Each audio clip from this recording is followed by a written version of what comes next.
Hey guys, Kevin Cage back with another daily cryptocurrency video. Welcome to the channel. Like and subscribe if you like what you see, and let's get right into the information today. So we have a lot of news to cover, so let's get right into it.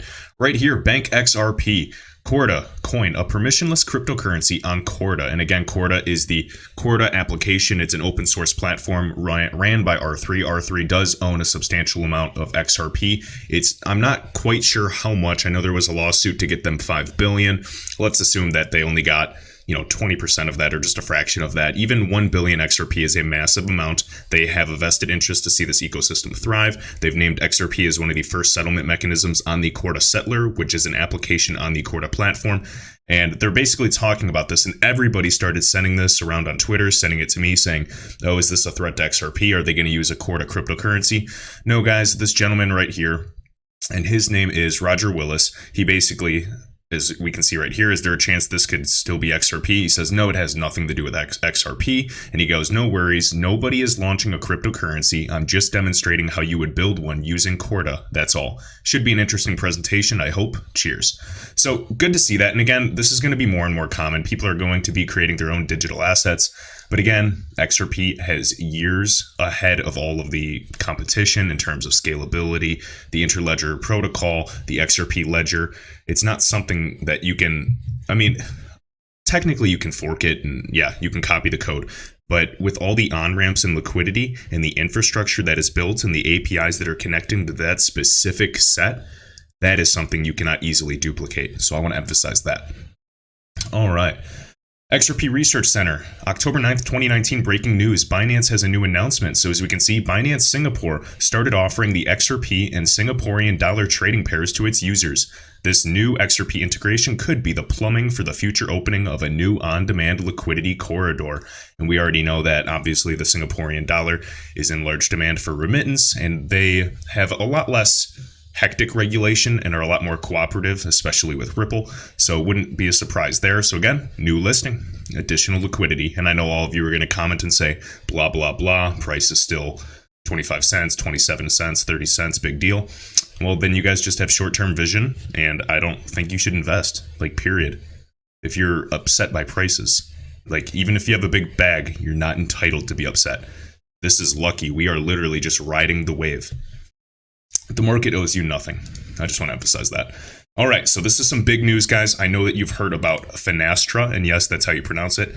They are absolutely massive, dating back to partnerships with Ripple. This is not speculation. We're connecting the dots and then talking about the news that Ripple just released, that Finastra has just released with their partnership. So right here, XRP Neo, just a quick snapshot of Finastra so people understand the scope. Finastra's banks will be able to use RippleNet and on-demand liquidity, and they will literally be able to use this on-demand liquidity and use XRP if they decide to.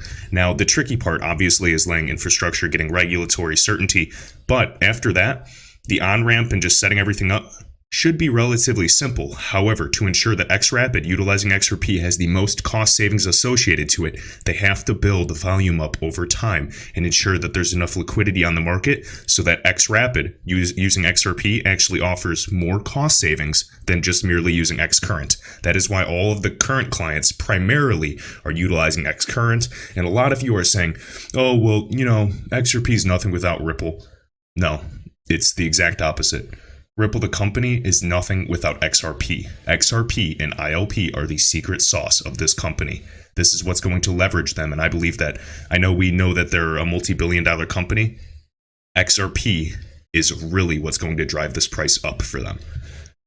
So right here for Finastra, Finastra's banks will be able to use RippleNet, so a partner connected to XRP. 90 of the 100 biggest banks in the world, 10,000 employees, 9,000 customers. I'm sure this has been covered. So again, Ripple's Insights website. And I'm sure a lot of you have seen this as well, but just to emphasize this, currently processes millions of transactions.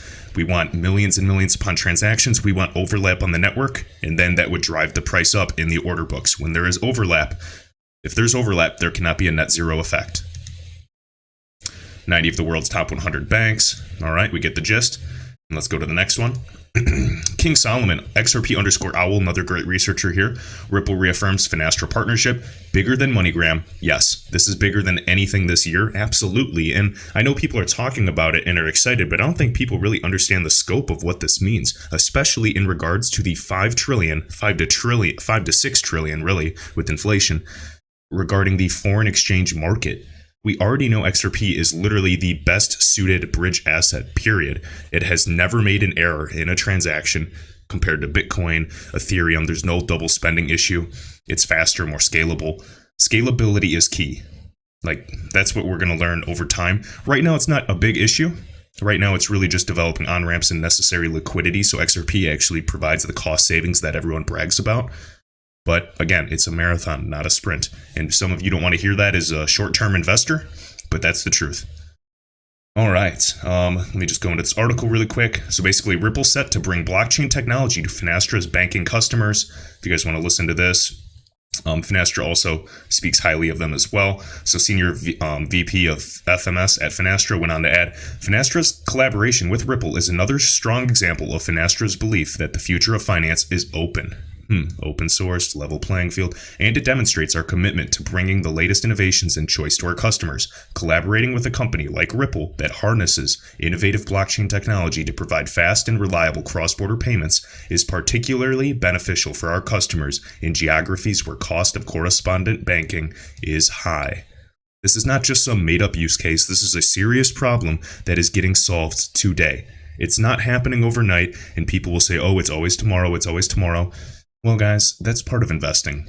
It requires patience, and we can't tell you when the price is going to pop off, but as an investor, this is what I want to see. I'm not seeing bad news, and if there's actual bad news, it's pure FUD, and you can go through it one thing at a time. People would argue, oh, why can't you just go from USD to Euro? You still need an exchange token, even if there's atomic swapping. Yes, literally, the XRP ledger, ILP, it's all atomic swap technology. There's nothing, in my opinion, no Libra, nothing that can literally pose a threat right now to Ripple and XRP with their conquest. That is why I'm an investor, and this is one of my biggest holdings as a cryptocurrency investor. All right. Right here, another tweet by King Solomon. So in light of Finastra reaffirmation of Ripple partnership utilizing XRP, thought I'd share. So again, they're also partnered with R3 and they're doing syndicated lending. So syndicated loans, huge group lending. It's almost the exact opposite of what we're talking about with microloans, but just interesting in more details with that. And this isn't even getting into the relationship with CLS, TCH, Swift. You get it. Agreed. And as XRP Neo already said, but just another source for you guys who is Finastra. 9,000 clients, lending, treasury, capital markets, payments, retail banking, transaction banking. And again, right here, 90 of the top 100 banks in the world utilizing Finastra. 12% of daily trade finance, which is insane. 5 trillion assets under management. 8 out of 10 of the top agent banks globally. 175 million plus retail accounts. You get it, guys. This is the biggest partner that RippleNet has ever received. And yet, the price is still just hanging in there. So I'm very suspicious. I think a lot of people are becoming alarmed. But again, if XRP just skyrocketed based off the progress of Ripple, like right away, it would kind of look more like a security, honestly. But there's a lot of debate and speculations, so I don't even want to get into that, honestly. But again, roadmap, and then just talking about DLT and distributed ledger. So they are working on that. That's well known. As we can see, I already went over this. And then right here, so Stephen D. up to Bitcoin maximalists. If Bitcoin could settle transactions in 4 seconds at low fees and have low power consumption, which it has none of those things, XRP would never have been created, and Ripple could have leveraged Bitcoin for their XRapid or on-demand liquidity solution. Something to think about. And remember, guys, Ether, although smart contract capabilities, it can't scale. Its TPS is low. There's a lot of flaws with it. Whether it's proof of work, proof of stake, XRP's consensus mechanism, proof of consensus, and they also call it proof of correctedness, is far superior.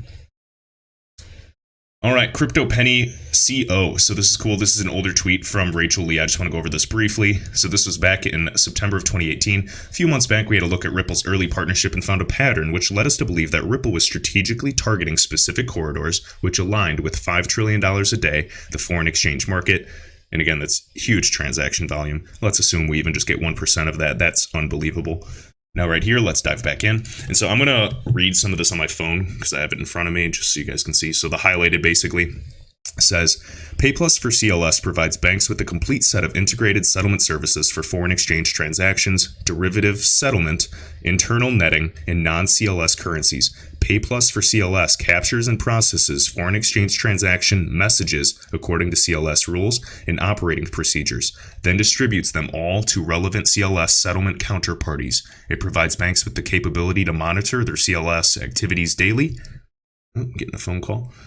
And matching and reconciling pay-in and payout schedules, assess credit in real time, and feed data to internal bank systems and third parties automatically for the final settlement of foreign exchange trades.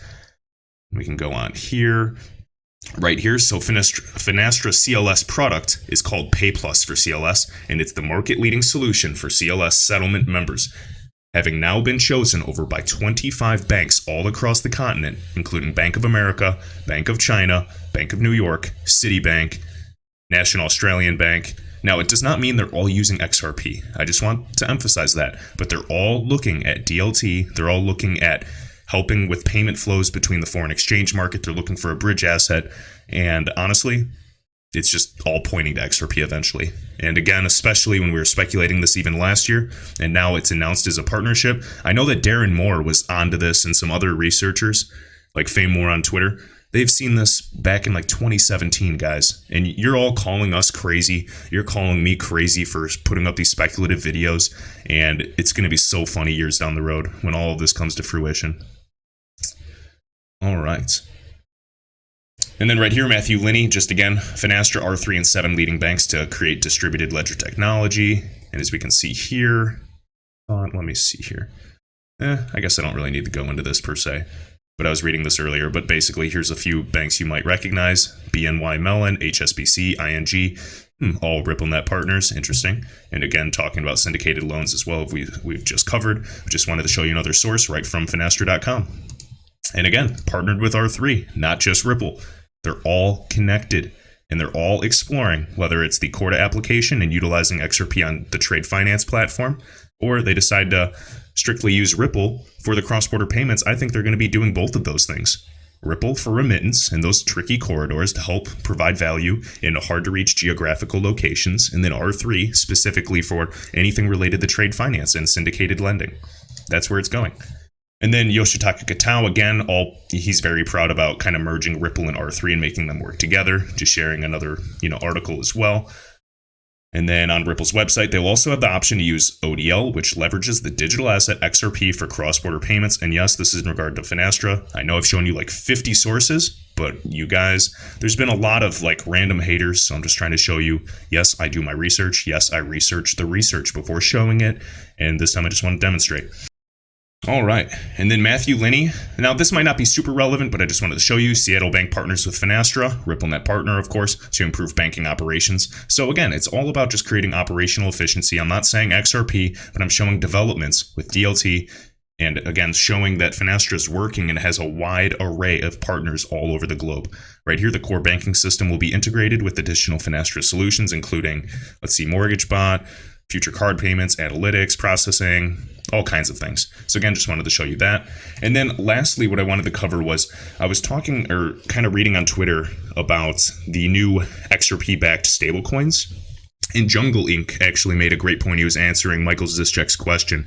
And I don't know how viable it is, but I really appreciate his insight. And basically, Jungle Inc. was kind of just talking about, when you're sending traditional tokenized assets over the XRP ledger, they're sent as IOUs, and you need someone to actually custody those assets, such as fiat currency, precious metals, digital assets, you name it. And with XRP-backed stablecoins, the trust and the custody is now taken out of the equation altogether, and that XRP can be locked into an escrow account. Now, why is that good? Well, it increases demand, it increases liquidity, and when that XRP is actually locked in escrow, what does that mean? It reduces circulating supply, hence increasing demand, as I've said. Now, there's a lot of theories out there right now with $50 billion in escrow. basically exactly 50 billion. Some believe a portion could go to the International Monetary Fund. Some believe that Ripple will just continue to distribute and expand upon the ecosystem, just like they've, given a bunch to Coil to help with, web monetization and streaming of payments. And now here's a whole nother application. And for this makes the most sense to me. XRP backed stablecoins. And it's so funny because Stephen Diep back in March of, I believe it was this year, maybe it was 2018, he was talking about that idea and people gave him so much crap. They just thought it was hopium. And now literally David Short, CTO of Ripple, is discussing that and working on rough drafts. So again, guys, this is all coming into fruition. It might not happen as fast as you want. I personally still want to see some price movement by end of year. Historically, we see something during swell in the event. The government, the Fed, continues to pump this money into the system. This is not sustainable. We are coming to a boiling point each and every day. Let me know what you think about this partnership with Finastra. If you think it's just another BS partnership and you're sick of, everyone just using merely X current, or if you actually understand this ecosystem, you've been here a while, you understand laying the infrastructure, laying down the roads so the cars can drive. And eventually, all roads point to ODL, on-demand liquidity. Thanks, guys. I've been talking a while, and I'll see you in the next one.